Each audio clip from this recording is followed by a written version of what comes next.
Yep. I think you just have to refill their vision bucket. Don't get mad at them. You just give them more vision and know that a certain amount of it is going to leak out quite regularly. So, no drama. Just keep filling their vision bucket. Do it through different means of communication. Do it through story. Do it any way you want. But just accept the fact. Vision leaks. So, fill it up as often as is necessary, and don't beat up the people for having a few holes in the bucket. You've got some holes in your bucket too. Okay?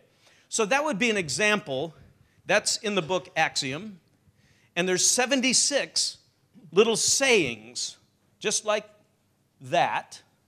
And once everybody in your leadership circle understands a bunch of those sayings, then you're talking the same language.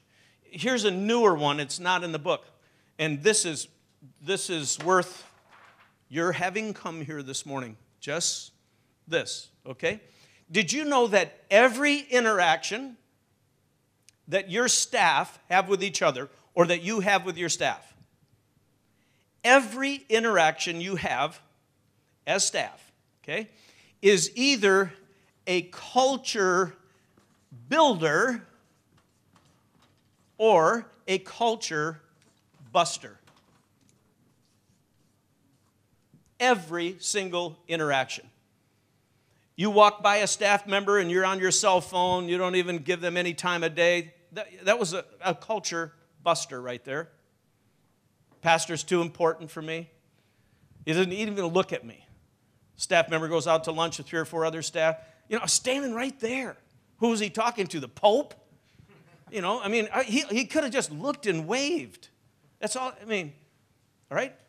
Every interaction with a staff member or anyone in leadership is either a builder or a buster. When you talk to your staff or talk to your congregation about this and then give all kinds of illustrations of it, every time they walk around, they're going to go, hey, you know what? I would like this short conversation to be a culture builder. And I don't want to ever do anything that hurts our culture. And we've been preaching this for so many years now. We did a culture assessment recently, and we're rated one of the highest cultures of any Christian organization in the United States. We didn't start there. We started clearly in the middle. But I'll tell you, we have worked tirelessly to make sure that every conversation that our staff has with each other is respectful, and it builds the culture. We had a guy in a meeting, this goes back about 7 or 8 months, and I was off campus at a lunch or something. A guy in a meeting talked very disrespectfully about another person's ministry in front of about 12 other staff members in the meeting. I mean, he just said, you know, I don't respect what you're doing. I don't think this way, you know, just almost in a shaming way, okay? So I finished my off-campus meeting, whatever it was. I get in my car, and my BlackBerry is vibrating like it's going to blow up. And I look at it, and I have like 12 emails. It was from everyone in that meeting, and they were like, get back to campus. We had somebody bust our culture. And I was like, okay. Went right back. There was some of my friends who were in the meeting. I called the individual who had done that into my office, and I said, hey, you know what? I heard you lost your cool, and you talked disrespectfully to someone in front of 10 or 12 others. He's like, well, I did kind of lose my temper and all that. And I said, okay, go home. He's like, well, wait, I said, go home. Pack your stuff. Go home for 1 week. I'm not firing you.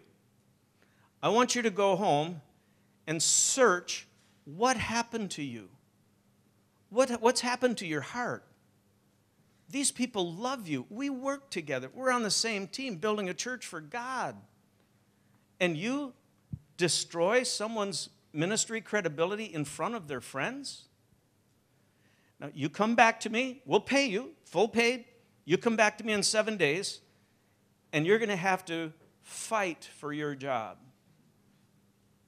You're going to have to convince me that you learned a lesson you're never going to forget, that you're going to be a culture builder the rest of the time you're on this staff, or we'll start the exit process, which I'm more than happy to do. Your call. But then I prayed with him, sent him home.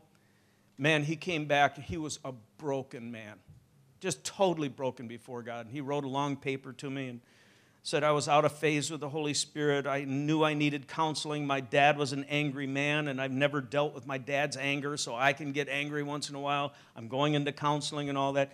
He's been behaving beautifully ever since. That was, as I said, 6 or 7 months or so ago. But we do not tolerate culture-busting behavior. I don't tolerate it in myself. I don't tolerate it with anyone on our staff. And we just keep saying, hey, did you have any culture-building discussions today? Did you do anything that built our culture today? Or did you do anything that busted it? And let's stay on the building side. Okay, time that remains, you have a summit coming up in, what, a couple weeks? Yes, 2 or 3 weeks?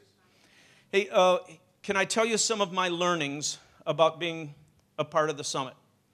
And you decide if these apply to you. When we started the summit 15 years or so, I don't know, it's getting closer to 20 years or so ago now, the original dream was it was kind of for pastors only. And then when we did several summits, I had people from my church who were not pastors who begged to come to the summit.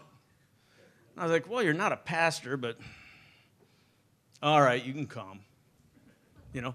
And then they would come, and for months afterwards, I would realize they gained every bit as much as a pastor would gain.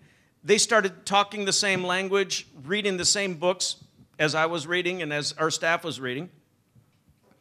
So as the years went on, I kind of had a conversion experience where I finally got to the point about 4 years ago, and I said, wait a minute, what is the greatest and highest quality infusion of spiritual activity and leadership equipping dynamic? What is the greatest infusion of that over a 2-day period of time out of the 365 days of our year at Willow? Summit. Why wouldn't I try to get every single person in my church to come? They're going to hear the world's best pastors, the world's best leaders. Everybody in my church, either they lead at home, they lead at work, they lead in government, they lead in the park. Everybody leads somewhere.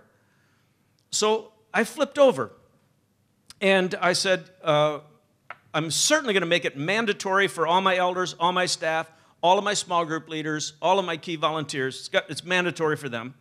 And if any of them couldn't afford it, I found a little pocket of money that some of our rich people parted with, and I said, if it's only money that's keeping you from coming, we'll find a way to scholarship you.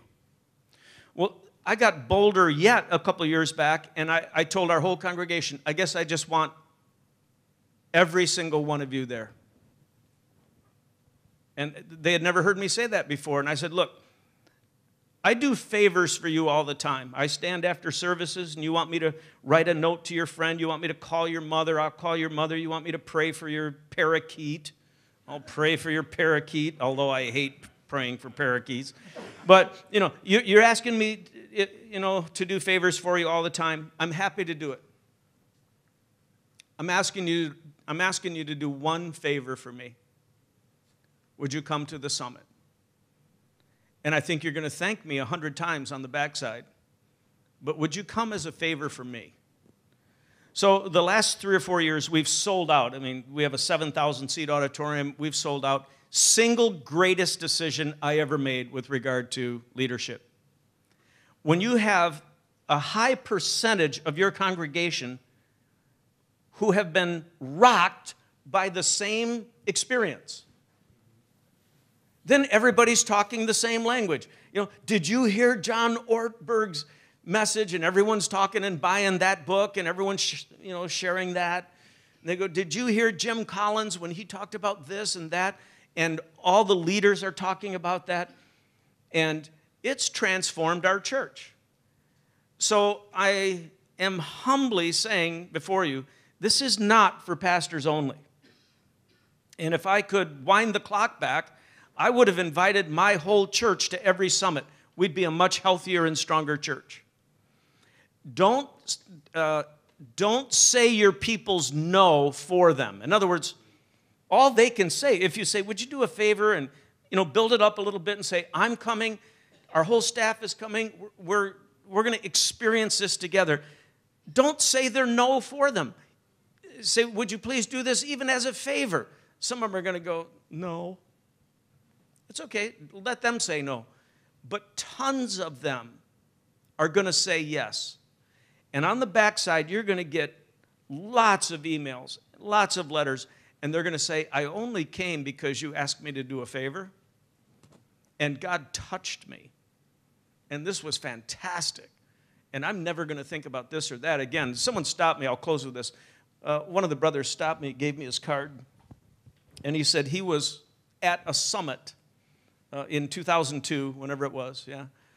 And God reached down at that summit in 2002, grabbed a hold of him, and redirected his whole life.